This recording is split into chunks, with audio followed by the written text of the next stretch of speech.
Hello everyone, welcome back to the YouTube channel Dr. Alam Services. I am Mohammad Wais Alam, third year MBBS student at government medical college Fatehpur. अभी इस video में बात करने वाला हूँ all India quota MCC के stray vacancy round के बारे में। पूरी डिटेल्स देखेंगे क्योंकि ऑलरेडी जो है आज से स्टार्ट हो गया है रजिस्ट्रेशन वगैरह सब कुछ। सबसे पहले टाइमलाइन देखेंगे, फिर उसके बाद क्या रूल्स रेगुलेशंस हैं, कौन कौन पार्टिसिपेट कर सकता है, कैसे कैसे पार्टिसिपेट करना होगा, और उसके साथ ही ये भी देखेंगे कि एक्सपेक्टेड कट ऑफ क्या रह सकती है स्ट्रे वैकेंसी राउंड में।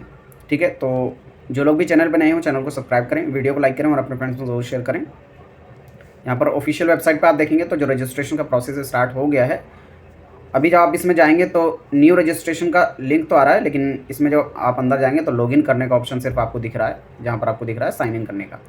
ठीक है, रजिस्ट्रेशन का लिंक जो है वो 10 बजे के आसपास तक जो है एक्टिवेट हो जाएगा, 10 या 12 बजे तक, लेकिन जो एक्चुअल डेट है वो आज ही की है, आज से ही स्टार्ट होना है। तो शेड्यूल में एक बार आपको दिखा देता हूँ यहाँ से शेड्यूल के हिसाब से कि स्ट्रे वैकेंसी राउंड की क्या डेट्स हैं। ये आपके सामने है शेड्यूल, आप यहाँ से देखेंगे स्ट्रे वैकेंसी राउंड आज यानी 22 अक्टूबर को आज ही सीट मैट्रिक्स भी आनी है, किस कॉलेज में कितनी सीट्स वैकेंट हैं, तो शाम तक ये भी आ जाएगा। और उसके साथ ही रजिस्ट्रेशन भी आज ही से स्टार्ट है, 22 अक्टूबर से 25 अक्टूबर के बीच में होना है। ठीक है, 25 अक्टूबर को 12 बजे तक जो है आप लोग रजिस्ट्रेशन कर सकते हैं। किसको रजिस्ट्रेशन करना है? वो कैंडिडेट जिन्होंने अभी तक स्ट्रे वैकेंसी राउंड में या किसी भी राउंड में पार्टिसिपेट नहीं किया था, first round, second round, third round, उनको जो है यहाँ पर न्यू रजिस्ट्रेशन करना होगा।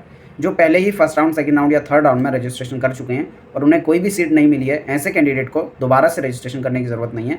उन्हें सिर्फ और सिर्फ चॉइस फिलिंग करनी है। चॉइस फिलिंग की डेट की अगर बात की जाए तो ये कल से है, यानी 23 अक्टूबर 2024 से 26 अक्टूबर 2024 को 8 बजे तक आप लोग जो है यहाँ पर चॉइस फिलिंग कर सकते हैं।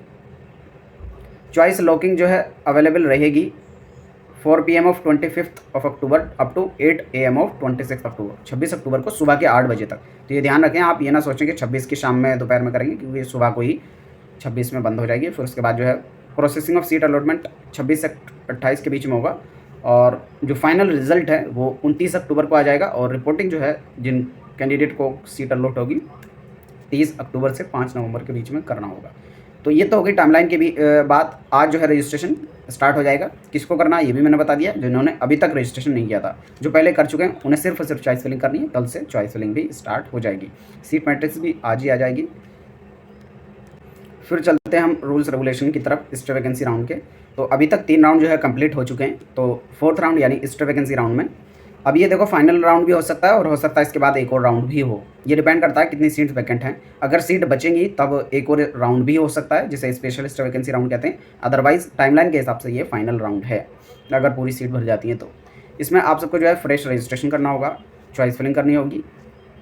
फ्रेश रजिस्ट्रेशन मैंने पहले बताया, जिन्होंने अभी तक नहीं किया था उनको करना है। जो पहले ही रजिस्ट्रेशन कर चुके थे फर्स्ट या सेकंड, थर्ड राउंड में और उनको कोई भी सीट नहीं मिली है, उनको यहाँ पर चॉइस फिलिंग सिर्फ करनी होगी। इसमें 2 केस बन सकते हैं, या तो आपको सीट मिलेगी या फिर आपको नहीं मिलेगी। अगर सीट मिल जाती है आप उसको ज्वाइन कर लेते हैं और उसी कॉलेज में पढ़ते हैं, तो फिर आगे आप कोई भी ऑप्शन नहीं है, मतलब अपग्रेडेशन वगैरह, वही कॉलेज आपका फाइनल हो जाएगा, उसमें आप जो है पढ़ाई करेंगे। लेकिन अगर अलॉटेड सीट को आप नहीं ज्वाइन करते हैं तो फिर अगले साल की काउंसलिंग से भी आप बाहर हो जाएंगे और आपकी सिक्योरिटी भी फॉरफिट कर दी जाएगी। Forfeiture of fees and debarred for next 1 year from NEET examination. तो स्ट्रे वैकेंसी राउंड में ये रूल है, अगर आगे स्ट्रे वैकेंसी राउंड में कोई भी आपको सीट मिलती है उसे आप छोड़ते हैं तो अगले 1 साल के लिए काउंसलिंग से बाहर हो जाएंगे, यानी नेक्स्ट ईयर भी आप काउंसलिंग नहीं कर पाएंगे। वही रूल्स जो है आप यहाँ पर आगे भी पढ़ सकते हैं, जो राउंड वाइज रूल्स दिए हुए थे। तो फाइनल स्ट्रे वैकेंसी राउंड में आपको फ्रेश रजिस्ट्रेशन करना होगा, जिन्होंने अभी तक नहीं किया था। जो पहले ही कर चुके हैं उन्हें चॉइस फिलिंग। और ये इंपॉर्टेंट पॉइंट है, आप इसको देखेंगे कि जो डाटा है वो शेयर होगा ऑल इंडिया और स्टेट के बीच में थर्ड राउंड के बाद। तो अभी ऑल इंडिया का थर्ड राउंड हो चुका है, स्टेट का थर्ड होना बाकी है। एक दूसरे के बीच में डाटा शेयर होगा, जिससे क्या होगा, जिनको अभी तक ऑल इंडिया या स्टेट कहीं पर भी सीट मिल चुकी है और उसमें वो एडमिशन ले चुके हैं, तो ऐसे कैंडिडेट जो है आगे की हर एक काउंसलिंग से बाहर कर दिए जाएंगे, यानी किसी और काउंसलिंग में वो पार्टिसिपेट नहीं कर सकते। तो इसका मतलब क्या हुआ कि स्ट्रे वैकेंसी राउंड में सिर्फ वही कैंडिडेट पार्टिसिपेट करेंगे जिन्हें अभी तक कोई भी सीट नहीं अलॉट हुई है, या फिर ऐसे कैंडिडेट जिन्हें फर्स्ट या सेकंड राउंड में सीट तो मिली थी लेकिन उन्होंने उसे छोड़ दिया था, तो वो भी यहाँ पर पार्टिसिपेट कर सकते हैं दोबारा से फीस भरने के बाद। लेकिन थर्ड राउंड में आपको अगर सीट मिली थी तो आप जो है दोबारा से, ऐसा नहीं है कि उसे छोड़ के यहाँ पर पार्टिसिपेट कर सकते हैं। थर्ड राउंड में अगर कोई सीट मिली आपको तो वो फाइनल थी, उसके बाद आप आगे पार्टिसिपेट नहीं कर सकते। ठीक है, तो यही सेम रूल रहने वाला ऑल इंडिया का भी, स्टेट का भी। AIQ state vacancy round 4 vacant seat of round 3 and deemed university seats will be conducted by MCC counselling online. तो अभी तक क्या होता था पिछले 1-2 साल पहले कि जो डीम्ड की सीट होती थी ना, तो उनका स्टेट वैकेंसी राउंड खुद से कॉलेज कराता था, लेकिन अभी क्या होगा, ये सब ऑनलाइन ही होना है स्टेट वैकेंसी राउंड भी इसका। तो पहले क्या होता था, खुद से कॉलेज कराता था, लेकिन अभी MCC के पोर्टल के थ्रू ही होगा। तो जो लोग डीम्ड के लिए भी पार्टिसिपेट करना चाहते हैं वो आराम से यहाँ पर कर सकते हैं। अगर अभी तक नहीं किया था तो रजिस्ट्रेशन कर सकते हैं, या पहले सिर्फ गवर्नमेंट का किया था तो वो अपने रजिस्ट्रेशन को एडिट करके चेंज कर सकते हैं। ठीक है। फिर उसके साथ ही आपको जो भी सीट मिली है उस पर अगर आप एडमिशन नहीं लेते हैं तो जो सुप्रीम कोर्ट का फैसला था उसके हिसाब से आप अगले 1 साल के लिए हैं डिबार कर दिए जाएंगे, यानी अगले साल भी आप काउंसलिंग नहीं कर पाएंगे अगर आप allotted college state vacancy round वाला छोड़ते हैं तो इसलिए जो भी पार्टिसिपेट कर रहे हैं उसी कॉलेज को डालना जो लेना चाहते हो।